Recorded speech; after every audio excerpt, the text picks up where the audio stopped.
Today's episode of This Week in Startups is brought to you by Audible.com, a leading provider of spoken audio information and entertainment. Listen to audiobooks whenever and wherever you want. Visit audible.com/twist for your free audiobook. And by Hiscox. Do you have the proper insurance for your startup? Get the right insurance right now with Hiscox. Tailored coverage starting at only $22.50 per month. Visit hiscox.com/smallbiz to get a quote. And by Amazon Web Services. Get the resources you need to easily get started with AWS Activate, a new global program for startups including AWS credits, training, developer support, a startup community forum, and special offers from third parties. Learn more and sign up at aws.amazon.com/activate. That's what it's all about, man. They said money is the root of all evil. What? Funny how it feeds my people. Yeah. We ain't gonna live like equals until we get the money, spend the money, and defeat you. Yeah. Money is the root of all evil. What? Funny how it feeds my people. Yeah. We ain't gonna live like equals until we get the money, spend the money, and defeat you. Hey everybody, it's Jason Calacanis. I am here in Boston at Microsoft's headquarters, and we're going to have an amazing live episode of This Week in Startups with my good friend, angel investor, and former entrepreneur, Bill Warner. Give it up, everybody. When we get back after these important messages. Yes, Audible. Audible is such an amazing product. I've been using Audible for years. I am so in love with audiobooks. I am so in love with Audible. Their mobile apps are amazing. I use it literally every day because, you know what? I like to get smart. I like listening to people, talking about intelligent stuff or entertaining stuff. And even like 50 Shades of Grey. Like, I don't need to know about that nonsense. However, I downloaded that book on Audible and I listened to the first couple of chapters. It was terrible. But the point is, I mean, some of you will like it, but I like to be up to date on pop culture and business culture and just, highfalutin stuff, and I love Audible. I am the Platinum member, and I've been using it for years. You can access your audiobooks from anywhere, computer, iPhone, Android, or iPad. I love the fact that you can sync what point you are up to in the book between your iPad and your iPhone. That works great for me when I switch around between devices. And there is a special offer just for our audience. You can get a free audiobook. That's right. Go to audible.com/twist, audible.com/twist, audible.com/TWiST, and you'll get a 30-day free trial and the book of the week. And just sign up for free right now at audible.com/twist and thank them on Twitter. Thank you at audible_com. Contest, send your Audible confirmation to audible@launch.co. and you'll get a free iPad mini signed by me. Or I should say, you'll get into a contest. Not everybody gets an iPad mini. Contest that I'm going to autograph. Audible@launch.co. So sign up right now, get your free trial going, and then send us your receipt and just forward it over. Hit the forward key and send it to audible@launch.co. Contest ends December 18th. Thanks again, Audible, for making a kick-ass product that I, Jason Calacanis, use every day. So proud to have you back on the show as a partner. Let's get back to this amazing episode. Bill has been a entrepreneur, and you have an Emmy. What's that like, having an Emmy? That's pretty cool. It's fun. Has an Emmy, and you've invested in 30 companies. Are all of them here in Boston, or most of them in Boston? Most of them are in this area, but a bunch of them are in California and some other parts of the country. So tell me, what drew you to angel investing, and what do you see your role as an angel investor? Well, I started a couple of high-tech companies, and back when I did that, it took a lot more money to actually start a company. And now you can start a company with $25,000. And one of the things that I love about angel investing is you get a chance to believe in someone and to help them believe in themselves. And I think that I was on a panel about angel investing, and people were talking about the returns for angel investing. And the way I look at it is that you ought to design it so that you always win. And by that, what I mean is that I invest in people that I really love working with. I invest in areas that I'd like to learn about, as opposed to ones I know about. And I invest in areas that I think will be fun. And so really, in the companies I invested in, I always win. We may not have a company that becomes sustainable. Some of them may get shut down. But some of them turn out absolutely great, and all of them have really been great to work with. So in a way, angel investing for you is as much about the process and hanging out with the people as it is about the return, or more so.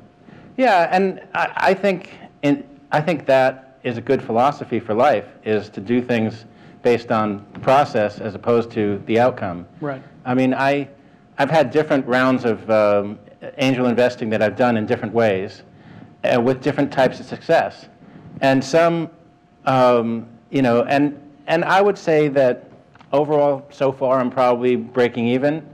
And but with the last 25 that I've did, I've had some ones that could be very big, including Leap Motion. And so if, like, Leap Motion alone might make that whole set of 25. Explain to the audience what Leap Motion is if they don't know. Well, so Leap Motion is started by David Holtz and Michael, and the idea is that these guys were like 13 years old when they started learning about Photoshop and how awesome that was. But then as they got into 3D, they realized that 3D was really not so awesome. It was really hard to actually get anything done in 3D. And so David sort of said, why shouldn't 3D be as intuitive as anything in 2D? And that triggered this idea of making an invention that can see all 10 fingers in real time and allow you to put that into a program to see it. So Leap Motion makes something that's $80, attaches to your Mac or PC, and gives you that real-time view of your fingers, all 10. And a correct way to explain it would be if you saw the Iron Man movies, when Tony Stark is moving the Iron Man suit around in 3D with his hands on a big screen, or perhaps even in Minority Report, right? You know, where Tom Cruise is moving stuff around the screen. It's that kind of technology. Well, it is that kind of thing. And in Minority Report, he had a special glove, right, that had the sensors on it. This thing doesn't need that. It can actually see it with cameras right over its viewing area. And it's a little thing that looks like it's the size of a pack of gum, the old kind of pack of gum. Yeah. Before they came out with the chiclets. Yeah. Before everything became chiclets. Now I'm showing my age. Yeah. So it's like a pack of Big Red. You put the Big Red there, and then the computer can see your hands. And you get 3D. And the thing is that what's interesting is that how did you meet those guys? Like, how did that investment come to pass? Well, that's an interesting one because I met them through you. What? Yeah. Did you Thanks for letting me know to invest. Was that a softball question? No, it sincerely was not. It was not. No. Right. You did meet them through me. Okay, wow. I did. Explain. Open Angel Forum. They were part of Open Angel Forum. Washington, D.C. Oh. Right? Michael Buckle. And he had a company that was not that exciting. But I think you saw that this guy's pretty amazing. Yeah. Right? You brought him up here. I saw this guy. I was like, well, he's pretty amazing. And he came to my workshop that I had called Anything Goes Lab. And he came to that. I got to know him. And then he asked me to invest in his company. And usually, I don't even do due diligence usually. I just sort of decide. But for some reason on this one, I actually called the sales guy and found out how long it took to make a sale and whatever. And I called Michael back and I said, you know, I'm not going to invest, but that's not the issue. I said, you shouldn't invest. You ought to become a free agent and do what's next, as opposed to spending your effort on this. And he sort of grumbled, and that was the end of the conversation. And I thought, okay, well, you know, I tried. Yeah. So then one day I'm in Boston. He calls me up, and he says, hey, I'm in Boston. You want to see my new company? I'm like, what new company? And he said, I got a new company.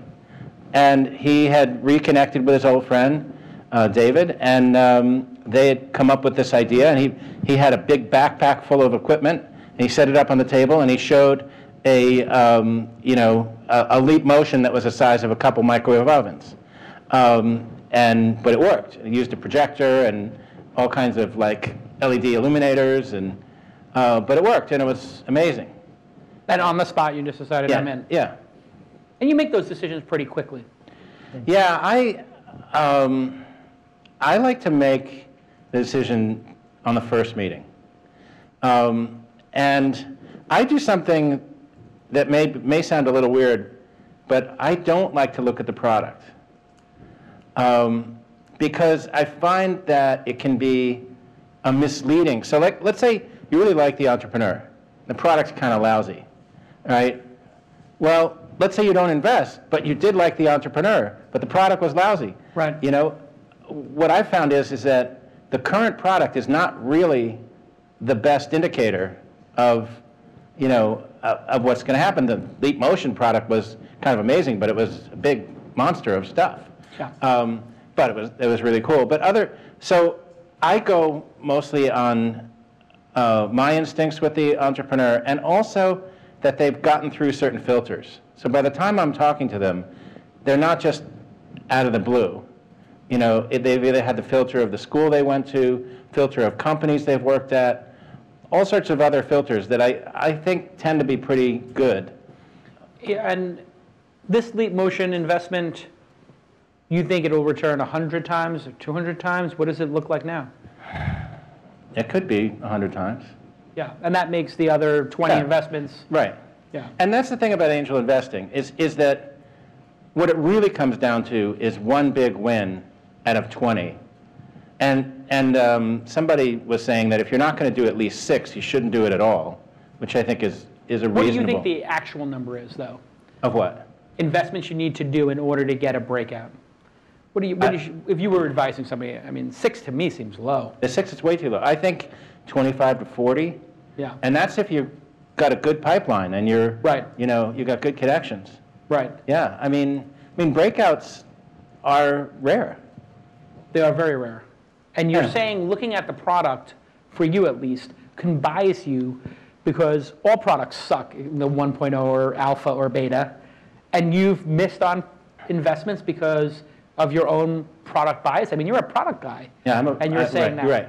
Well, actually, I very much am. And I haven't, on the current round, I haven't missed on because I looked at the product and it swayed me. I've had different modes of investing. I had mode where I would try to invest $150,000 a year and buy the entrepreneur a year of runway. That turned out to be a bad idea. It was really more money than you needed, and that year of runway also became a year of isolation, you know, where they didn't really interact as much as they should. So then I did something where I was like, okay, I'm going to invest when other people are investing. So I started basically doing things where other people were in it. So I actually was at a demo day back when demo days were rare. Yeah. For Y Combinator. When it was in Boston? When it was in Boston. Okay, there was like there were 2 classes maybe in Boston? What? Oh, I think they had more. Really? Than that, I yeah. can't remember. But is this the one with Reddit in the class or Dropbox? No, it was the one. It had Posterous. Oh yeah, sure. And I saw Posterous, and I liked that, and I told them I liked them, and they ended up pursuing me, and I invested. That got bought by Twitter. What? That got bought by Twitter. Yeah. And then there was this other company called Dropbox, and the Y Combinator guys. This is my Paul age. Graham. Paul Graham. I told Paul Graham that he was saying nobody, you know, it's hard to get people to invest in Boston. I said, okay, I'm going to do 2 companies. I'm going to do it here. So I got done, and I said, okay, Posterous and Dropbox. And I told the Dropbox people, I told the Posterous people.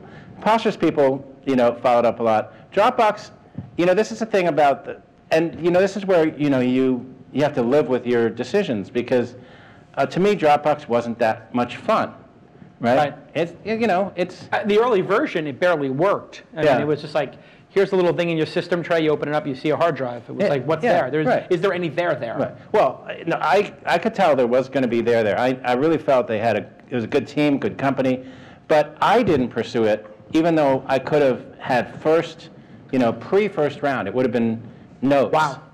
I mean, it would have been unbelievable. 1,000x. Yeah. 1,000x on $100,000. How much is that? Too much to talk about. Let's move on. That's way too painful to talk about. I think that's $10 million, isn't it? I think it might be 100, but we'll have somebody do the math. No, is it? Oh shit! Really? It's $100 million. Well, 10 times 100,000 is $1 million. Yeah, you know. 100 times is 10 million. Yeah. If you went 1,000, it would be $100 million. $100 million. Yeah. Have you ever thought? Sorry to do the math that fast. You know. So tell me about raising an angel fund or not. We see angel funds popping up all over the place. I raised one. People have raised Dave McClure. Have you thought about raising a fund and you know, doing it more formally with LPs? Were you watching the AngelList Syndicate thing blow up? Maybe thinking about that a little bit in Boston? Well, I mean, people would. I mean, listen, I have. My feeling is, at least on what I do, is I don't want to ask anybody what they think. I want to just be able to make the decision and. Yeah, but that's still what happens with LPs and with the syndicate. We trust you to make the decision. I mean. Yeah, but then you. If you did a Boston-based, I can't think of anybody I would more like to back in an AngelList syndicate than you in Boston. So why not try for let's like a take the Boston? case. I mean, Yeah. so I came this close to investing in Dropbox, but didn't. Right. All right. So what? $100 million. Right. To an LP, by the way, I came this close to investing in Dropbox, and it's 1,000x return for them. Yeah. It matters. Yeah, but you got the leap motion. I mean, all we care is that you're in the game, kid. Yeah, but I want you to be in the game. Yeah, I know. Well, this. To me, I don't do it for the money. Right. I mean, it's really cool. When Twitter got sold to Posterous, and I actually got sold to Twitter, yeah. Oh, yeah, there you go. A little reverse, yeah. Posterous got sold to Twitter. My son is 17, and I showed him these shares. Like, it's like, see this? Actually this is going to go public. Yeah. We're going to have some actual money. It's actually going to work. Right, This angel investing thing could work. It's going to work. Yeah, so you must be excited about the Twitter IPO. You've saved your shares. And I'm making less than $100 million on that one. But much less, yeah. Well, but it was a smaller investment. Yeah. It's $25,000. And so, what do you think when we get No, back? it was $100,000. It was $100,000. That's right. Yeah. Well, I mean, just since the time it's been sold, I mean, that has to be 10x for Twitter's valuation, or 5x maybe. So I don't really know because right now. I'm going to guess a 10-bagger for you. You hold it for 2 more years. That would be nice. 10-bagger would be nice. And, hey, when we get back from the commercial break, I want you to talk about what you think are the most important things for founders to know when they're starting companies. And then I want to get into your backstory as an entrepreneur when we get back from this very important message. Hey, what a great episode we're having, and it's brought to you by our friends at Hiscox Small Business. Yes, they make customized coverage and competitive pricing super easy. You can get insurance so quickly, and they've just released a very exciting new web app. It's called Hiscox Reactor, and I just did it myself. It's really a lot of fun. It's an exciting visual voyage through your past experiences, your job, and your college, etc. But along this way, in this beautiful visual experience, you get tips and advice that every entrepreneur could use, and they give you a real peek into your future and how you can protect yourself against all those risks that we face as entrepreneurs. Go ahead and go to hiscoxusa.com, hiscoxusa.com, hiscoxusa.com, and you will see the Hiscox Reactor. You're going to love it. Go ahead and check it out. And let's all thank Hiscox Small Business on our Twitter accounts. They've been a great partner for the show for many years, and I truly appreciate it. It's great. It's a great product that I use myself. Let's get back to the program. Hey everybody, we're back. We're live here at Microsoft's building in Cambridge. We're in Cambridge. Wow, here we are. What is this called? Is it Microsoft's headquarters, or is this called the Nerd Building? New England Research and Development Center. So it's NERD. literally the Nerd Building. It's right. And the Nerd Center. And it's true. I'm looking around. I see a huge number of nerds, including myself here. Thank you, my live audience. And what a hell of a view, huh? Look at that, Bill. Just gorgeous. Oh yeah. We gotta right get on the some water. B-roll of the view, okay, Brandon? So we can cut that in there when I say check out the view, everybody. Let's talk about entrepreneurship.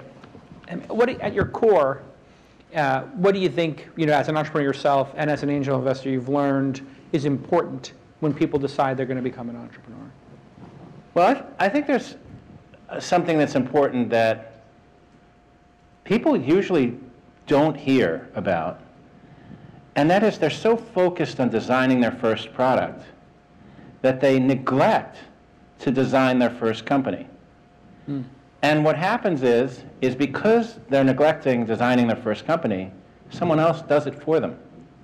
And you end up living in a home that was actually designed by not you. It was designed by the big them. There's all these things that you're supposed to have if you're a company, or things the way you're supposed to do things. And I think what entrepreneurs don't realize is that they very much can design their company. And designing their company will affect the products that they make, the customers that they have, the people that they hire. And so what would be some of the things that get designed with or without the entrepreneur? And what are the things when you're designing your company, as it were, that you should focus on? Okay, well, I mean, here's an example. Like this one is with Leap Motion, but early on, they came upon some military things where they could use the hands to manipulate a big, tons of screens, all that stuff. And David is like, I can do that in a week, and I'm like, David, it's not going to be a week, all right? It's not going to be a week for sure, but it's like, what? But it'd be X amount of money, Right. And This was a work for hire gig. Right, we can get it quickly. And I was like, look, people have this mistaken idea that companies are like the old video games like Pac-Man, where you go doot doot doot doot doot doot doot, and you pick up some money, and then you get to have that money and go doot doot doot doot doot doot, yeah, and you get to. But what happens in entrepreneurial things is you go over here doot doot doot doot doot doot this way, 30 degrees left of north. Yeah. You never turn north, let alone turn 30 degrees the other way to go back to where you wanted to be. Right. It doesn't happen. If you find some money down some path, that's your path. Right. The whole company starts optimizing for that. Exactly. And even if you as the founder say, no, now it's time to turn, they go, wait a minute. This is great business. Now you got gravity pulling you absolutely to the source of that money, which would be the military-industrial complex. Right. In this case. Right. And so in that case, my push to them of design your company is do what you really want to do. Well, he really wanted to do is a consumer product. Right. Which is, in a way, much harder. It's actually easier to do the military because they'll just pay you regardless of what the outcome is. They would have been, quote, in business immediately. But not the business they want to be in. Right. And not for the people that they care about. What are some other things that, so picking the right revenue stream and knowing your true North Star is, I guess, sort of what you're saying. What else do you think people neglect when they're designing these companies? Culture, the people in the company? What? Well, so I would say that this is another one of the things that I work with companies a lot, and I'll sort of, I don't know, can I ask the audience things? Of course, yeah, they're right here. I mean, they would love for you to answer something. Okay, which is better, addition or subtraction? All right, well, you got to ask them, which is better? How many people think addition is better? All right, how many people think subtraction is better? Okay, that's interesting. It's kind of close. I think it's like addition wins. I believe that what happens in business is they're mostly subtractive models. That most of their zero-sum game models, and they're mostly subtractive. So think about a Venn diagram. And you're taught in school, think about it, you're already thinking about that middle part, right? Right. That's subtraction. Right, narrowing down the field. Right. Narrowing it all down to the overlap areas where we agree. That's subtraction. Where we agree means let's take away everything where we don't agree. Right. Right. Now that may lead to some congruence in your meetings, but in a lot of ways you felt it when you're in these meetings and you just gave up all the stuff that actually matters to you for the one thing that you could agree on with the other people. That subtractive model, I believe, is deadly. And yet it's the model of, quote, choice in business. Interesting. So if we were to make that diagram of the iPhone is thinking and the circles were business, consumer, and entertainment/games. Right. If you overlap them all, you'd think, oh, well, that's what the iPhone is, and then the business was the BlackBerry, and the games was the Nintendo. Right. But in truth, the iPhone took every single circle. It took it all. Right. It was winner take all. Why pick? Right. And if you look at, if you look at a television monitor, there's pixels in there. Yeah. And when you see what you see, it's because of the addition of all the pixels. If you get up really close, just a lot of little lights, but they add up. There's something, though, to having less features in a product. That's what I thought you meant by the subtraction of, maybe focusing something in. Right. I bet you that's what some people thought, too. That may be what, Addition by subtraction, like Steve Jobs style. And actually, I feel very strongly on that as well. And this is another design element, is, so one concept I have is what I call intention. And so if you look at when you're inventing and making stuff, my belief is you're doing that because of a source of energy that you have in you. And I like to call that source of energy intention. And so I like to think about the juxtaposition of invention and intention. But intention is the potential energy invention is this kinetic energy. But the kinetic energy has to come from this source. Hey, so tell me a little bit about addition and subtraction. All right, so the issue, I think, is that people come together in a mode that they believe needs to be subtractive, which is that Venn diagram, and they agree on what's in the middle. As opposed to, hey, isn't it cool, all the stuff in this Venn diagram and what that means? I was talking about intention, and I believe that intention is the energy behind what you're doing. So, for example, with Avid, I'd say, I intend to help people tell their story. And that's the intention. Now, the invention was actually all about instant access to footage so that you could tell your story without going crazy. In fact, we had this, saying we had, this thing we had on a button, and it said, change your mind without losing it. But the intention was, I intend to help people tell their story. And the thing is that you can, where were you born? Bay Ridge, Brooklyn, New York. Okay. So that's telling your story. That's the beginning of your story. So when I say I intend to help people tell their story, it doesn't take much. Right. That was a tiny little nothing, but it started that process. Right. And the issue of when you're making something, I like to think of this idea of what I call intention density. In other words, make the least product you can that delivers the most intention. And I would argue that the absolute winner, possibly for all time, never to be matched on this, is Twitter. Why? Because the product was so simple as that a lot of engineers will look at it and say, it's not even in anything. You know? I certainly discounted myself. I mean, what are you doing right now? No more than a sentence. Right. Go. Right. I believe that Twitter delivered on the founder's intention and continues to this day. Twitter has not been expanded in very big ways. No, they've actually done very, very little. They've showed incredible restraint with Facebook adding a ton of features, but Facebook has grown much larger.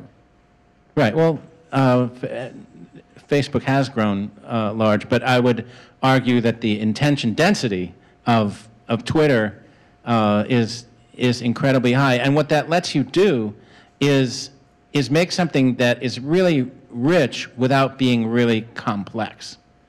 And what that lets you do is make something that's like really a great product that doesn't have to have a million things in it. What investments have you passed on that you later regretted at this point? You must have a few that you, I mean, so Dropbox, we talked about it earlier. Well, the other thing is that that's sort of strange about me is that I don't do a lot of meetings and I don't see a lot of deals. I tend to be kind of hard to get to. Yeah. And I tend to say yes to a larger percentage than you'll typically find. There's a lot of times I'll give a seminar, I'll get to know somebody, and you know, it's sort of more organic. Yeah. So there aren't that, I don't like have a 10-to-1 pitch to acceptance ratio.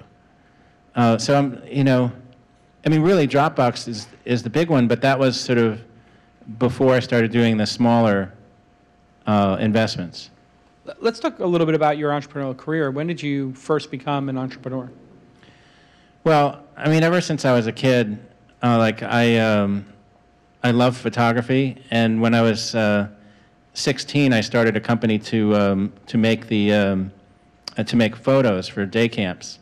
And I would go, and instead of just standing the kids up there and taking a picture, I would set up a relay race, or I would set up a tug of war, or whatever. And they really were cool pictures. And I sold them, but you know, I was 16. I couldn't drive. I needed to ride the bus with the campers, you know, to come to school and do the photos.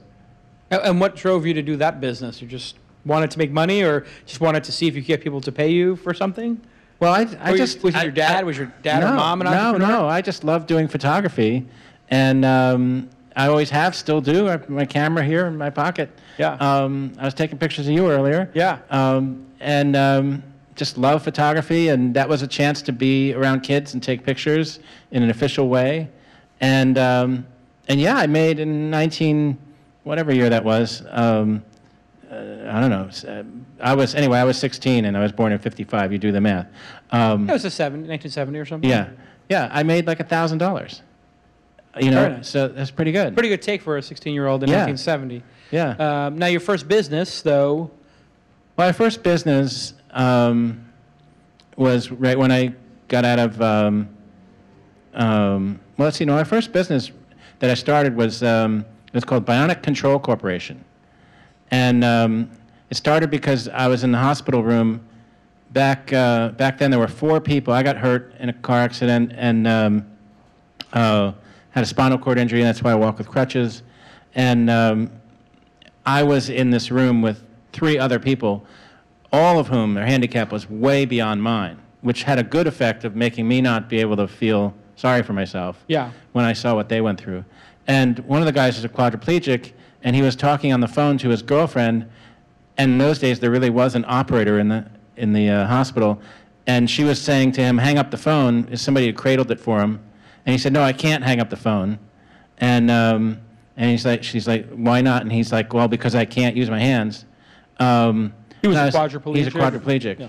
You know, it's a big hospital with lots of operators. And I was like, this is ridiculous. And so really, as soon as I got out, or even when I was still there, I hooked up this whistle switch, which had a little plastic whistle, and you normally squeeze the bulb to make it go. But I hung it over his head and set up one light, and he was able to reach up and whistle that way and turn on the light. And man, his eyes lit up. He was happy. And then I started thinking about how can I make one switch do more things.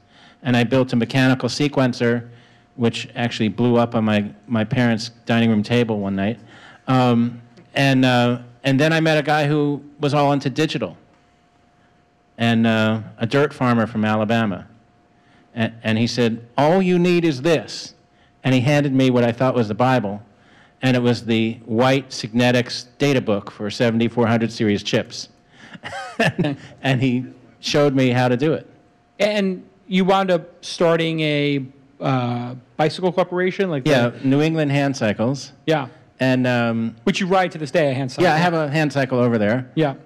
Which I designed, not through New England Hand Cycle. That one is a special thing that I had made, and it's amazing. It can come apart. It can fit in like private airplanes, like. Yeah, I've seen you make like really sharp turns in this thing. It's pretty amazing. It can do a lot. So that was 1980 when I got out of MIT. That was a side business. That one did not make money, but it did kind of break even. Yeah. And it employed one person, not me. And at some point, you create the Avid company, or the Avid company gets created. How did that all start? So in 1980, I went to Computer Vision, a CAD company, and then I went to another company that did displays, and then I went to Apollo that did engineering workstations. And I was a product manager, but I loved video, kind of like I loved photography. And I kept making videos and finding out how hard it was to edit them. A 20-minute video took 22 hours of editing. And that's just insane. And I figured that if I had enough money, I could rent a computerized editor that would be like Interleaf was in those days. And so I went to my boss as we were announcing a new product, and I said, we need a video.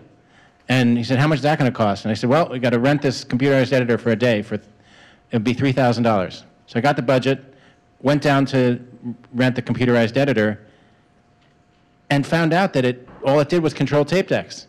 That the idea that there was a, what you see is what you get digital editor wasn't there. And I thought, okay, I had a strategy for getting it, which was I would wait. And I waited for 3 years, and it didn't come. And then I kept making more and more videos and learning more technology about how to do it. And literally there's one day in the edit suite, I just told Mark, the editor, I said, that's it, it's my last time. And how were people editing videos at that point in the 80s? Well, it was all videotape based, and people can't quite imagine this, but imagine if you had a word processor and you could change anything you wanted as long as you never made what you wrote longer or shorter. So you could change the to and, but not the to that. And if you wanted to change the to that at the beginning, you would have to retype everything after that. So you'd have to splice it all, resplice it, whatever. You know, in film you can splice it. In videotape you cannot splice it. You would go to that point. Overwrite it. You'd have to overwrite it and write it down. If it was 20 minutes, and by the way, we'd have to recreate the edits. It was a nightmare. The bottom line was, once you laid down an edit, you could not change it. And that's why linear editing became a hated type of editing. Yeah. And in the creative world. How did it become software? I mean, Well, the solution was to take away the tape and to make it all digital. But nobody had done it because the data rates were too enormous. And that's what we figured out at Avid, was how to cut the data rates, get it down to really small pictures, which are pretty crappy, but they were good enough. And we made it incredibly fast and extremely accurate. What was the technology this was all based on? This wasn't Windows computers at the time, or it was based on the Mac. When we came out, it was the Mac II. It was the Mac II with NuBus, which was a screaming computer. And how did you fund all of this? I mean, what was like entrepreneurship like at the time? Did you find an angel investor? Did you have a venture capital fund behind it? How much did it cost to get this into a real company? All right, so it was 1987 when I started, and it was really a real estate transaction because I bought a two-family house in Brookline, which I bought for $110,000, and then at that point I was able to make it into condo and sell my half for $300-something thousand. So I was able to put $100,000 into the company. And then my dad actually helped us when we ran out of that. He helped with a loan of $50,000, which he thought he would never see back. But then we got venture capital, and he was very shocked when I wrote him a check for $50,000. How much was the first venture round? $500,000. $500,000 from Greylock. From Greylock. Yeah. And what were the valuations like back in those days? $1 or $2 million? The valuation back then was $1.4 million. So still a third of the company is what the VCs wanted to do back then. Yeah. Well, they got. I think they got some. Well, I remember they got $500,000 out of $1.4 million, whatever that's. 5 over 1.4 or 14. Just a little more than a third. Yeah. And how fast did the company grow? I mean, at that point in time, software and computers were getting big.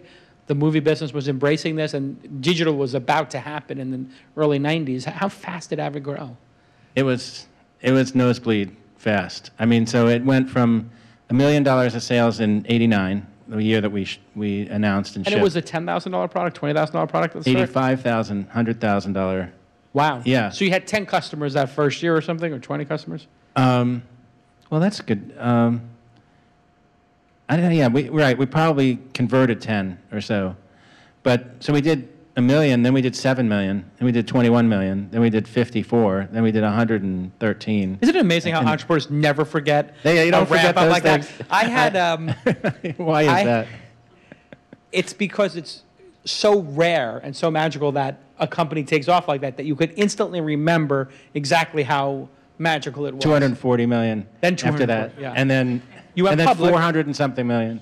You guys wound up going public, or we went public in '93.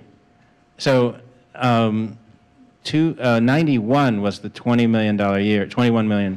So then 54, and so then it was like $113 million year that we went. Actually, we went public based on 92, which was. Who wrote the software? Were you the developer? Or you hired developers? No, we had a team that wrote the software, and you know, it was this stuff was really hard because, like, for example, you cannot remember we're having the audio issues.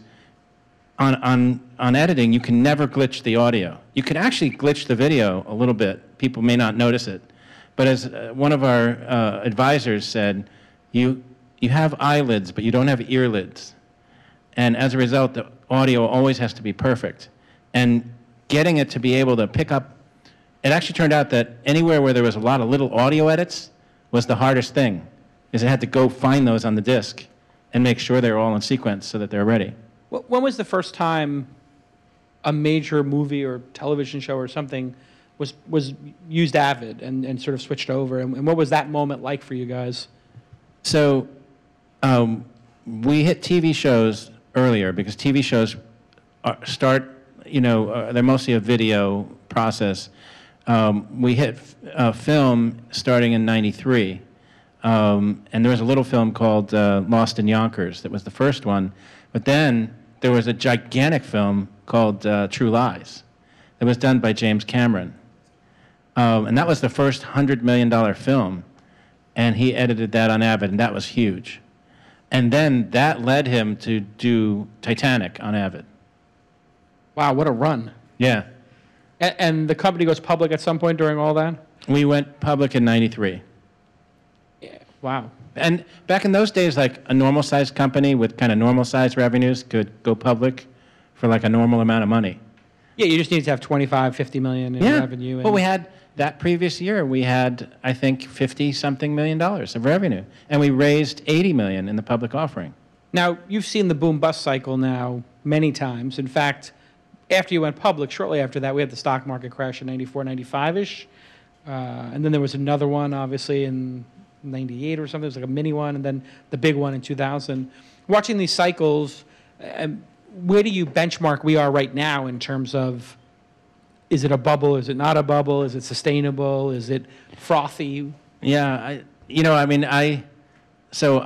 quit my job in August of '87, started the company in September of '87, and was really sort of working in October of '87. I don't know if anybody remembers what happened in October. It was the biggest stock market crash in history. Right. Up until that point. Oh, yeah, right. Oh, was it? It was bigger than the... I don't know if it was bigger than the last one. No, it might have been bigger than in the Great Depression, at least as far as how fast it was. The Depression? No, it wouldn't be bigger than the Great Depression. Yeah, it was big. The second biggest. It was really big. And people said to me, now you'll never raise your money. And I was like, I only need, at that time I thought I needed 250,000. I only need 250,000. And they're like, yeah, but the stock market crashed. I'm like, I am micro. I am not macro. I'm not the macro economy. I'll find it. And it turned out not to be an issue. As far as what's going on in the macro economy, it amazes me how much technology has offered to the world, real gains, like the idea of access to information instantly, anything you want to know instantly for free. I think, and all the communication stuff, I feel like we've just, it's like after Gutenberg did the printing press, and then like 20 years later, they're going like, not that much has happened. Printing press, 20 years. Yeah. It's like, but kind of took longer. And I tend to be an optimist in general, and I am very optimistic that we are making a better world where there was a statistic about like how many people are living below the poverty line. Massively fewer people are living below the poverty line. Right, even though we have problems with jobs in the United States and the percentage of people unemployed, the actual quality of life in terms of hard issues like having a roof over your head, dying young from not having medicine or infant birth rate, all that stuff is getting worked out. We just don't feel it here, maybe. Yeah, well, our economy right now is not as frothy, and but my belief is that we're in for a good run. I think one of the biggest issues is whether we can stabilize these systems we've built. And for example, the stock market, when we went to penny denominations on stocks, and then you get all this automated trading, you've got these very high bandwidth things that are not necessarily stable. And you saw one time that giant instant crash that happened, and they're still not really sure exactly what happened. I think right now we're letting people sort of attack these systems in ways that allow them to make some short-term money. And I'm not sure that we've solved that yet with all the derivatives and all this stuff. So I think we still have some work to do to make it actually stable and secure. But I think the next time it crashes, maybe we'll figure that one out. What are your thoughts on robotics and sort of where this is all headed? Self-driving cars. We see Google doing these moonshots. We see Rodney Brooks with the new, his latest new robot. I forgot the name of it, but it's pretty amazing. You can program it to basically do. You know the name of it? I forgot the name of it. Somebody look up Rodney Brooks. What's it called? Baxter. Yeah, Baxter. You're like, wow, you can. It works with you. It works with you, and it's Right. like, okay, well, this is getting pretty close to taking any manual labor. We had a hamburger machine at a hamburger robot, basically, at the launch festival a year or two ago, where it just put out a perfect hamburger, which was quite delicious. And you just think, well, this is the end of working in hamburgers, and Baxter's the end of anybody doing manual labor, and maybe Google self-driving cars plus Uber, and they invested in Uber. Maybe self-driving cars are coming in the form of taxis. I mean, this could lead to another 10, 20% of people losing their jobs in the next 10, 20 years. What happens? Well, You're an optimist. yeah, I'm an optimist. I mean, that's why I invested in a flying car company. Well, no. You didn't Yes, buy it. You did. Absolutely. Really? Absolutely. What's the name of that company? It's called Terrafugia. It's here in Woburn, and they have a flying car flying now, and they just demonstrated it at publicly for the first time at the air show in Oshkosh, Wisconsin. It's a general aviation airplane that when it lands, the wings fold up and it drives, and you just drive it wherever you're going. Really. But that's not even the coolest part. The new one they're looking at, because Carl Dietrich, who started the company, and Anna Dietrich, Carl realizes that it's not a general aviation airplane is not a consumer product. You have to get a license. Still need a pilot's license. Right, Yeah. still need a pilot's license. A car is a consumer product because all you need is a driver's license. Well, so what they're looking at is a vertical takeoff flying car that flies itself. You basically put the GPS in and you say, that's where I want to go. A quadcopter type car, or It's it's like the Osprey, except the motors that have it take off are used only for takeoff and landing, and they're electric. So they're I like to kid Carl that basically they're electric rockets.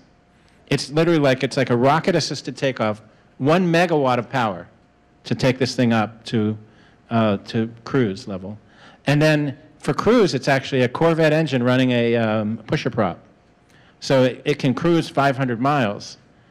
But the batteries, all the batteries have to do is take it up and let it down 3 times. So you get 3 chances to get that right. yeah. I'm gonna wait for the 2.0 if that's okay. Wait for it. No, but it flies itself. And that's actually easier to do than the self-driving car. And of that list of things you were saying, I think that the self-driving car, I think, is the killer product coming up. Think about it. It lets you get somewhere without. It's the answer to tweeting while driving. Right. Well, without crashing. Right. Yeah. Exactly. Right. You can still tweet while driving, just you end up dead. I mean, people are still doing that. I mean, driving on the 405 in LA, people are tweeting and driving and texting and driving. It's going to save a lot of lives. So when do you think that's going to happen? What if I were to place a bet with you? If I were to give you the over-under, how many years would it be before the majority of cab rides in Boston are self-driven, do you think? Well, I'll tell you my generic theory, which is something in the lab to something generically being used like crazy is 20 years. All right, so lab to so consumer radio adoption, right? So radio, 1900 in the lab, crazy adoption in 1920. Okay. Right. We see it with television. I think you see it with cell phones. 2 decades. Right. Yeah. So 2 decades from the lab. So, but now if you look at self-driving cars, car companies are offering that in limited circumstances.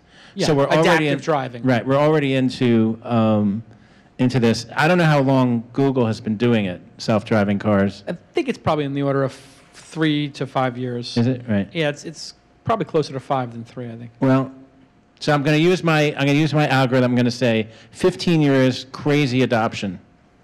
So that would be 2028. Yeah, crazy adoption. I'm taking the under on that one. What? I'm going to take the under. If you say 2020, less, yeah. I'm going to say it's going to be under. Yeah, it could be. I mean, I think people want I'm doing it. a long bet right now. Right. Long bet, the loser takes all these folks out to dinner. What's, okay. So you set 2028 as your date. No, I'll I was pick being the under. conservative. Oh, you're being conservative. Okay, yeah, well, pick right. your real date, and then I'll do the over-under. Oh, but we don't know, what do you mean? Okay, Right. more than 50% of car rides in the city are done by... Car rides in the city? Car rides in Boston. In general? In Boston. Let's pick Boston as the test, since we're in Boston. Okay, cities are probably worse. I think that would be the better place to do it. But anyway, All right, half the more than half, majority, 51% in the of city. I'll brides. stick with my 15 years then. So you just took a difficult case. Yeah. Yeah. Okay, so I say the Right. under. So Yeah. that means we have a long bet. Right. That will be determined That's- between now and Right. at the latest 2028, because I lose at 2028. And here's the thing. Now let's take another bet. Whether it's technologically Where possible. are we taking all these people to dinner? Yeah, What are we well, going to do? That's a long time from now. It could be very expensive. No, but is it going to be Exactly. possible 15 years from now for people to watch your show? Is it going to be possible? Because you got some server technology you're using Yeah. that you're hosting on it. Are you going to keep that running for 15 years? I know YouTube will. YouTube probably, yeah. Yeah. Yeah. Yeah, definitely. I mean, that's Google wins everything. Right. I mean, all these bets come back to Google. So you must be watching, I would think, robotic exoskeleton stuff, and you have this handicap, sadly. And do you think that these exoskeletons ever, in our lifetime, your lifetime, you'll be walking again with, what's his name up in New Hampshire? Cayman, thank you. Dean You guys Kamen. are a good audience. You fill in my knowledge gaps. They're like the internet. Exactly. It's like Wikipedia, go. With speech This week in recognition. startups, audience, answer. Oh, by the way, how much was RAM in 1989? I need to know that. RAM in 1989. Yeah. I could. I remember that because I tried to put 256K on my PC XT and.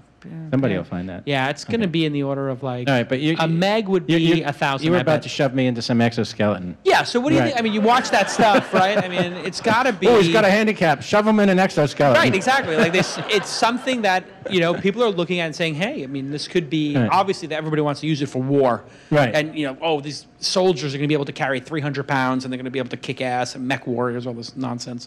But actually, is it going to be possible to you think this is going to become viable? Well, so we talked about this earlier, and I'm not a fan of these complex solutions.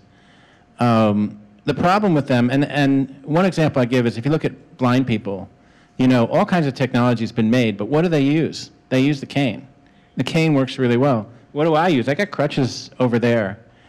They're basically aluminum sticks, and they're lightweight. I actually had them made. My crutches kept falling apart, so I finally, when Avid went public, I said, I will spend $1,000 on a pair of crutches. And I found this guy to machine them and make these crutches. I'm still using them, 1993 crutches, all right? And they work great. These really complex things, at the end of the day, you need to trust the things that you wear or that you are in. Like if you're in a car and it breaks down 1 out of 100 times, well, use a car a lot. 1 out of 100 times would be a Pretty frequent. pretty big high failure rate. Every week, yeah. Right. Yeah. So I actually believe that the best answers on these things are simple or they're biological, where you manage to convince your body that it can regrow the nerves, and then you get back the functionality that you had. And that seems like it's making progress as well. I mean, the robotic stuff Yeah. we're seeing and the biological stuff we're seeing is pretty amazing. Right. I mean, some of the robotic hands picking up senses in the arms. People who have prosthetics. That's Right. pretty amazing. But I'm an investor in a robotics company, Oh, which is TerraFugia. That thing is a robot, right. right? You press the button, and the rotor blade or the propeller things go, whoop, and it goes, whoop, and it's all computer controlled. How far out do you think that is? I mean, is that a 10-year project, a 20-year project? I think you could see that thing flying easily in 10 years. I think you see prototypes of that in 4, 5 years. As nothing in that is new that hasn't been done. For example, commercial airplanes have had auto-land for 20 years. And you've been in a plane that has auto-landed because even when there's good weather, they have to auto-land it a certain amount of times per month to stay certified for auto-land. So sometimes they're up there saying, so are you going to do auto-land? Yeah, we'll do auto-land. Press the button, and they're sitting there. And I mean, lands. it's a pretty good chance we'll have pilotless planes soon. I mean, it will solve the terrorism problem. And, Well, you have the remotely piloted vehicles, or you have the autonomous vehicles now. Yeah. What do you think of all the drones and all this stuff going on? I mean, people are getting these quadcopters are pretty amazing. And MIT's got a bunch of research around these. I mean, people are theorizing all deliveries in cities will be just quadcopters coming in like your window. Like you'll have like a little automatically opening window that lets them in. They drop off your, milk or coffee or medicine or whatever it is, and then they leave. I think I was talking to somebody who thinks that's not all that crazy. If you the issue, in fact, I talked to somebody who was working on a quadcopter, and he wanted to deliver packages, and I said, well, how are you going to get it in the building?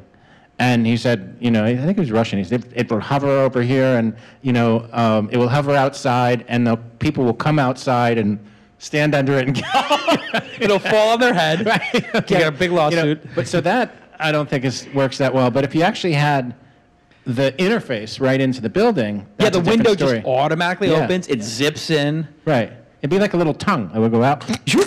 Yeah, exactly. In and out. Boom. Nobody gets hurt. I mean, I don't know if people know this, but back in the old days, they had a satellite, a spy satellite called Big Bird, and the thing was like the size of a bus, like up there, and you could control it and make it come down to take pictures and go where you want. That was the CIA thing, and so Big Bird would take a bunch of pictures, and after a while, it was film. It needed to like deliver the film to Earth. How did it deliver it? It like shoved it out with I don't know, probably a little retro rocket. Yeah. And then it and this was all top secret for a long time, and then it would have a parachute and it'd be going do be going down through the atmosphere, and this plane would come on, and it would catch it. Oh, really? Yeah. An airplane would like a skyhook kind of situation. Yeah, it was like skyhook catch it. Yeah. Fantastic. And so like all these new ideas, are like it's already it's been done, but I think that actually drones could do a pretty good job of that. The problem is they're competing with an incredibly efficient system. I mean, Federal Express will take it from one place, bring it to another place with a smiling, friendly person that hands it to another person. Yeah.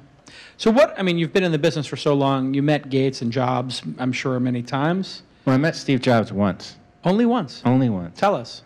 It must have been in the Avid days. I mean, he must have been a crazy fan, right? Well, so he has this knob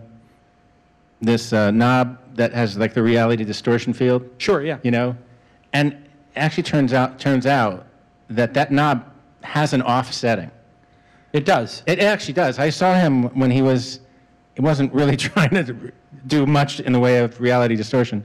It was when he was at Next, and Avid was pretty hot, and video was moving to using a chip for JPEG compression from C-Cube, and Next was secretly making a board that was going to have C-Cube video compression, and Steve wanted us to drop Apple and port to Next. So a friend of mine worked there, and he set up the meeting, and so we're in this conference room, kind of nondescript conference room, early on in the days of Next, where they had the first machine, but not that much was happening, and back in those days, the boards were really big, and so the engineer showed us this big board. We had already made boards to do JPEG compression, and our engineer was talking to them and saying, how much buffer do you have? How much memory do you have? And they were like, oh, just what they say in the specs. And he said, the specs are wrong. He said, it's not going to work, I'm telling you. The specs are wrong. And they were all buddies, JPEG people. And so anyway, Steve came in and he said, you really should, go on Next. But he seemed like pretty much a regular person. Yeah. so it didn't, but I think he wasn't totally on, this was the most important thing in his life. Yeah, Next was also very frustrating for him, I think. Right. The failure of it, or the moderate success of it. Well, he learned a lot there. And a lot of the articles I read basically said one thing they pointed out was at Next he had a huge turnover of people that work for him. Yeah. And when he got to Apple, none. As much as he might have been difficult, people stayed. Yeah, he did learn something there. He learned something. Yeah. I think he got humbled. I think he did. Yeah. So looking out at the entrepreneur space today, who do you respect most and why? When you look out there, is it Bezos? Is it Page? You know, I mentioned the Twitter guys, I think are amazing.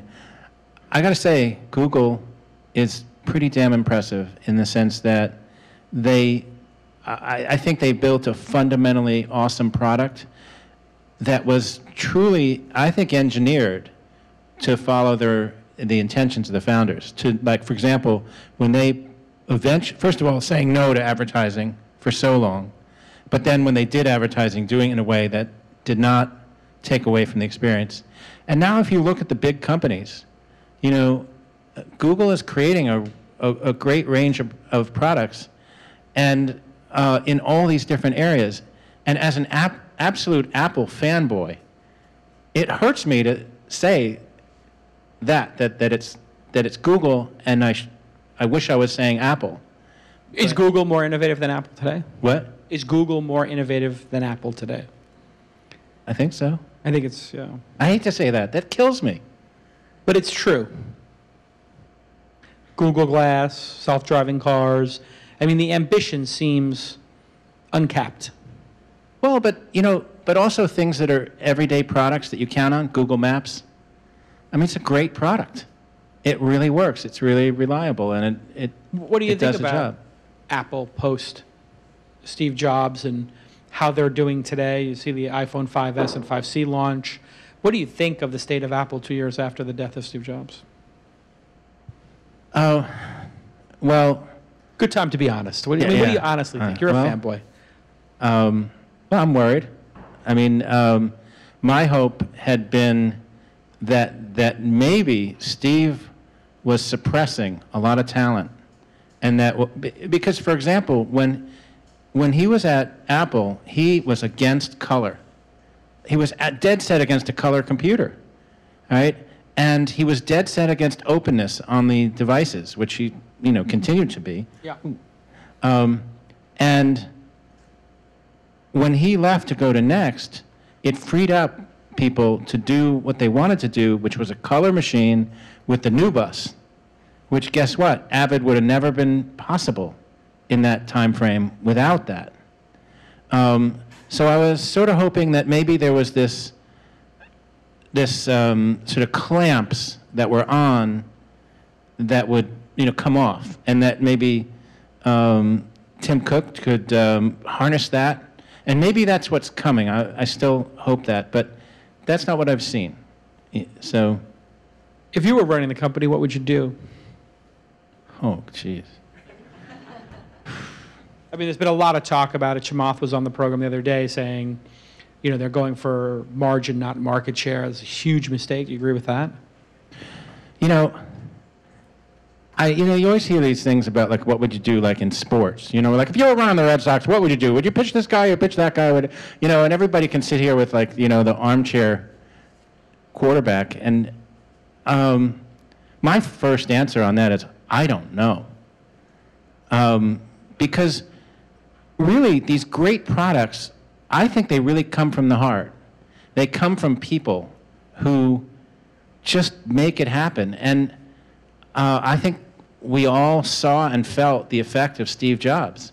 And I don't know if we can look at it and say, with Steve gone, you know, well, can you somehow have the same greatness without him? Doesn't feel like it. Hey, so we're going to go to the audience for some questions. And so just, hey, state your name and, you know, a nice clear question. Oh, thanks for that, Gina. Thank you. And while 3 megs of RAM was, what was it, like $5K initially? 3 megs of RAM, $5,000. You're going to make me divide. What's one? 1.5, 1.6. Okay, 1.5. $1,600 for a meg of RAM. I said 1,000. That was pretty close. How much is it a gigabyte? A gig today? I think it's a gig. a gig of RAM. Oh, a gig of RAM back then would be 1,000. It would be that'd be $100,000. $100,000 a gig? No. How much a gig? How much for a gig of RAM back then? Sorry, I didn't give. Get a gig of RAM back then? It was. You couldn't buy a gig back then, right? Exactly. All right, question from. It was $300,000. Yeah. Okay. And Holler, tell us your name and your company promotion. Hi, I'm Micah Barnum with TWiST. I think it's really exciting to see everything that's happened in Boston over the last decade or so with entrepreneurial. Hold on a second. Hey, Brandis, are you going to get that on the microphone or no? We'll repeat I could the just, question. I'll just do a Phil Donahue. Okay. I'll just do the whole Phil Donahue thing. All right. Come on down. I got to put my arm around him. So, sir, your question for Bill Warner. Go ahead. So, Bill, first of all, thanks for all that you do for the entrepreneurial community in Boston. I think it's been amazing, everything that's happened with MTLC and the other institutions and organizations here. Just wanted to get your sense. So, you've been watching this community for a long time and involved with it for a long time. How would you contrast the differences between what happens on the East Coast, the entrepreneurial ecosystems here, with that on the West Coast? And what do you see as kind of needing to happen for us to kind of get that extra injection of, just entrepreneurial spirit to kind of take us to the next level? Well, the question's about, Good question. what's happening here versus in California. And as I've been thinking about the ecosystem here over these years, a couple things come to my mind. One is how different it is.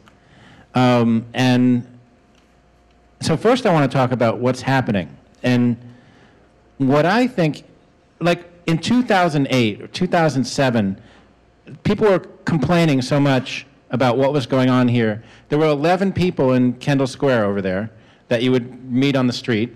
Other than that, there were biotech people, and they don't come out of their buildings. I don't know where they eat or anything, but they just stay in their buildings. Maybe they all have cafeterias or something. And it was, things were, weren't going the way I think all of us wanted to. And I think that, that was when I looked at it and said, well, I'm tired of complaining. I want to do something. And I actually got involved in doing the Young Conference, and also got involved with MIT and the Gordon Engineering Leadership Program and a few other things. Now, if you fast forward, we're 5 years from then. Kendall Square is going nuts. Cambridge as a city is going nuts. Cambridge has 14 million square feet of space permitted.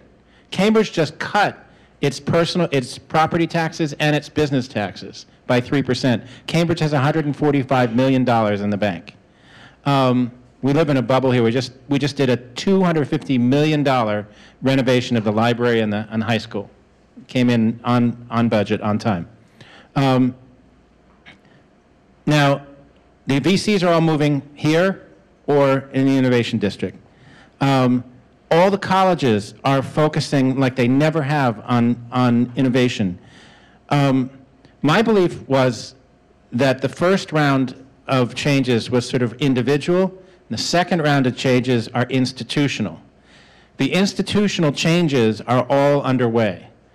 Those take time to hit, but what I would say at this point is, in terms of the turnaround of the Boston ecosystem, in my view, that turnaround is already, all the pieces are in place. It's like when you're turning a ship and it takes time before it finishes turning, but you've got the momentum on the turn. The Boston environment is vibrant. And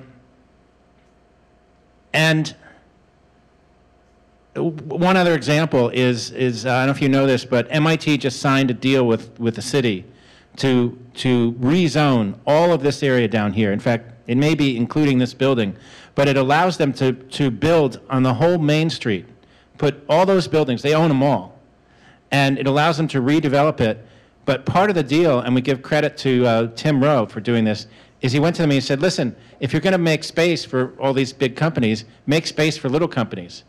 And part of the zoning regulation is that you must reserve 5% for monthly space, and space that goes down to the desk. And up to 20%, there's incentives that you can build higher if you have up to 20% of space for that. So what's coming in the future is going to be new buildings with a lot of space for entrepreneurs right here in Kendall Square. So to me, these are the kind of things that are making us strong. On the issue of where does it compare with California? There are more incredibly rich people in California. Lots, lots, lots, lots more. Well, they're also more willing to make bets. But also, what y'all You know what? I'm not even sure whether our rich people, if you just lined up our rich people and their rich people. Well, that would be clear, yes, of course. No, but what about the making bets? I mean, it seems like a lot of the folks who do well here don't get into angel investing. Have you seen that start to change? I think that that's probably still the thing that needs to change more. We tend to be, look, back even in 2007, people would say Boston was not that friendly. Now, I don't know anyone who's heard, I have never heard that lately. Oh, not friendly to business. Yeah, well, just friendly to entrepreneurs, friendly place to come, friendly place to get into the network. In fact, I hear it now that's much more friendly than California. You come here, everybody's like easy to talk to. You know, California, it's like, you know, what's your pedigree? You know. Well, I remember when we started the Open Angel Forum a couple of years ago, and like there wasn't actually any entrepreneurs. Well, there were very few. We had a hard time finding entrepreneurs who were raising an angel round. Now that's completely changed. Yeah, and you know, one of the things that I think about is that there are certain things that are cultural, and I mean, it's funny. There was on the front page of the Globe, it was talking about the idea of sort of, I'll paraphrase it as sort of New England as a no bullshit zone, and they were complaining because the people who were doing this commercial for FiOS had them in front of Boston, which does not have FiOS. And they were sort of saying, you know, if you're going to make that ad and sort of talk about New England, you shouldn't have Boston in the background when you're FiOS and you're not in Boston. Right. But only in Boston, in the Globe, would our paper call somebody on that. Right. On the front page, right? It's because the culture here is you don't bullshit. Right. And so is that, I mean, in entrepreneurship and building great visionary companies, you can seem like a bullshit artist at times if you're trying to do something fantastical. well, Is it not receptive here to people doing crazy stuff, do you think? well, I think people can do crazy stuff. You know, that find cars here. We tend to like big projects. I would say that some of what we need to do is somehow maybe twist the DNA a little bit on the culture. Because, for example, self-promotion, all right, you wouldn't know anything about this, I know. Absolutely not. No. Not very often, man. Did I mention you can follow me at Jason? He has it on, is it on your LinkedIn or is it on your Twitter that you say you're a self-promoter? I don't know. It used to be. Maybe. Yeah, right. Well, I do think it's an attention economy. You have to be able to get attention for what you're doing. If you can't, it's very hard, right? I mean, if the commodity isn't, you mentioned before how cheap it is to build these startups, and there's a lot of funding money available, what's left? Attention, I think. Yeah, and there's an example where we have, I think, a sort of inherent, you know, the way we work kind of issue. Well, it's very heads down here, isn't it? Like, just like, let's build these huge companies. You have the, what's the Drupal company that's now doing Right, incredible. what is it called? Oh, just ask the audience. Go ahead. Acquia is just absolutely crushing it. That's got some ungodly amount of revenue and employees, hundreds of employees. You have Dyn, you have HubSpot. I mean, you have some incredibly large companies now. Right. And, you know, I think that we're getting some of that. One of the things I think about is, do you want to figure out somehow how this all fits in with how we are and build it based on the DNA, as opposed to carping about it and saying, why aren't you more like your brother? Look at all the attention their brother gets. You know? Well, no, if you look at New York, New York's Silicon Valley has made, like, this is what we're about. We're about media and, you know, Foursquare and Tumblr, you know, and Etsy. They all fit a certain, like, vibe, right? So I do think that... I know I'm going to say something that's, like, I don't know, off color here, but I'll take on New York. We'll take New York. Yeah. All right. Silicon you believe Boston will eclipse Silicon Valley? Silicon Valley is another story. Yeah. But wasn't there a quarter this quarter where Boston came in ahead of New York? I mean, that happens in venture capital pretty frequently. New York and I mean, look, this now if it turns out that technology is not the issue, that technology doesn't matter, then maybe New York will win. Yeah. But given that I think technology is the issue, I think over time, you know, our innovation economy will be bigger than New York's. Okay, let's take another question from the audience. Is it going to be a bet on that? Yes. Yeah, long bet. Here we go. Of course. You mentioned that you invest in people, not products. I was wondering what sort of characteristics do you look for? What things, what personality traits strike you specifically when you're looking at new entrepreneurs? So what traits strike me when, as far as investing in people? Well, that's a good question. I certainly don't have some sort of formula where I look at it and say, well, tall, they should be tall. But I think it really comes down to, do I believe that they can convert their intention into an invention that will really work? And maybe not that first one, but it's like, I invested in this guy, Blake Sessions and Aaron Acosta, that are doing, actually related to exoskeletons. And when Blake described what he wanted to do, it was so innovative. And in my case, having had a handicap for 36 or 7 years, whatever it was by that time, and it was mechanical flotation. And if you look at any of the things that have to do with holding up your body, they usually are more like related to your bones, like the crutches go up through your bones. And he actually came up with this idea for mechanical flotation. And I was just like, you know what, we got to try this. We got, who knows what the market is. I don't understand what you mean. Explain. Okay. What is mechanical flotation? Okay, so we're going to want to mechanically eliminate gravity for you. All right? We want to hold you up so you're not touching the ground, and so gravity is not holding you. I get it. Okay? So we can either put a whole bunch of metal on you and grab you somehow, somewhere. You put your arms in a crutch or something, put weight under here. Usually everything is a pressure point kind of system. And what he said was what happens when you're in a swimming pool? That's not, you float, there's nothing hitting you. It's like you're hitting you everywhere. And he made this thing, it looked like if you got attacked by the Michelin Man. And it actually grabbed you on your chest. And it would hit you on the chest, but it was able to put enough force over a wide enough area that it was the same thing that flotation does. And it was pretty amazing.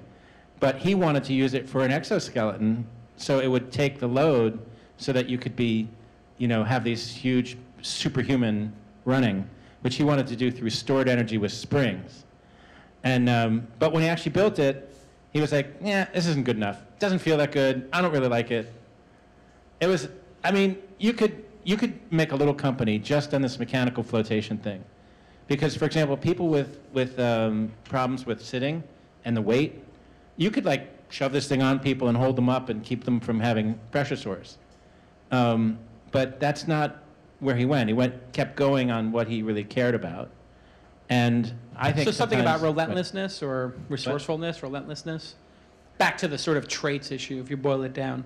It's this idea that they're going to make something amazing, that they're going to turn that intention, that drive in them into something amazing. Awesome. Let's take a final question from the audience. Yes. So as the cost to start a company has come down, many have argued that there's been more of a focus on incrementalism in terms of the companies that are getting created. You mentioned self-driving cars. Both of you are deeply embedded in the innovation ecosystem. What are some of the other larger technology trends and innovations that you think will drive the ecosystem over the next 10 or 20 years? Yeah, what are the big trends? Well, this is where I think the government can play a big role, because I think it is hard for a company getting 25,000 can do this. But guess what? Why do we have self-driving cars? Is it because of DARPA? Yeah. Well, GPS certainly is playing a big role in that. Oh, and where did GPS come from? Yeah, the military and lasers and some of the stuff in there. And the thing that's amazing with government-backed stuff done right is the impact on that, the return on investment on that, is just so enormous. What's the return on investment on GPS? Oh, Yeah. Foursquare, Google Maps, Yeah. just everything. It's amazing. Uber, yeah. So in some ways, if we could actually get government to do more of that, and it's not even a big budget, DARPA's budget isn't that big. So yes, it's easier to start. And do you see incrementalism? You do, but I mean, you know, I invested in a lot of companies that are far from, I mean, this thing that Blake is doing now is a new kind of muscle that is for a robot. And it is not incremental, it's revolutionary. A muscle for a robot. Yeah. So a way to store energy that can then be propelled out somehow. Yeah. Oh, he's got a way to basically mimic a muscle, which is basically a linear contraction with really Which company cheap is this? stuff. It's now called Rise Robotics. I got to get So- in on this company. That sounds amazing. Oh yeah. Oh, you'd love these guys. Yeah. Yeah. What do you think of the crowdfunding stuff and, you know, sort of the rise of Kickstarter, Indiegogo, AngelList? I mean, this could have a profound impact, yes? I think they're fantastic. I mean, think about this country. The country is a crowd-funded thing, right? The crowd puts their money in, and we do all kinds of awesome stuff with it.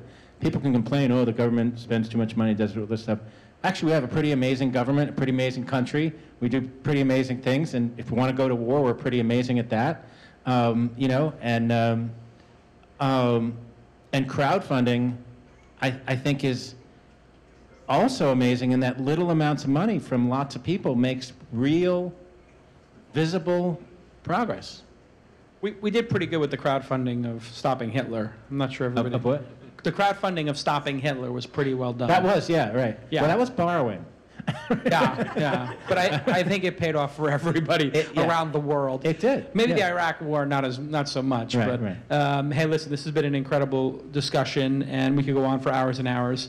But let me just take a moment here for everybody to recognize what a great job Bill Warner did tonight in sharing with us all this great stuff. I really think you got to start the fund. You got to start the Boston Fund. You got to do it. There's so many LPs out there who would absolutely back you. Even if you just did an AngelList syndicate, I mean, I think it would be $100,000 day one. I mean, how many people want them to do it? I mean, then you're investing 10 and it's going to 110 every time. You could fire twice as many bullets and have 10 times the impact. That's true. I'll think about it. You know Naval, right? I'll put you in touch with Naval. You know Naval. He'll help you. Hey, listen, thanks again to Hiscox, Microsoft, and to all of our other sponsors. And big round of applause for my team, Gina and Brandis, for always making everything so great. And you can follow Bill on Twitter at, I don't have your Twitter account here. What is your? At Bill Warner. At Bill Very Warner. easy. Yeah, everybody follow at Bill Warner. And we'll see you next time on This Week in Startups. Thanks for tuning in.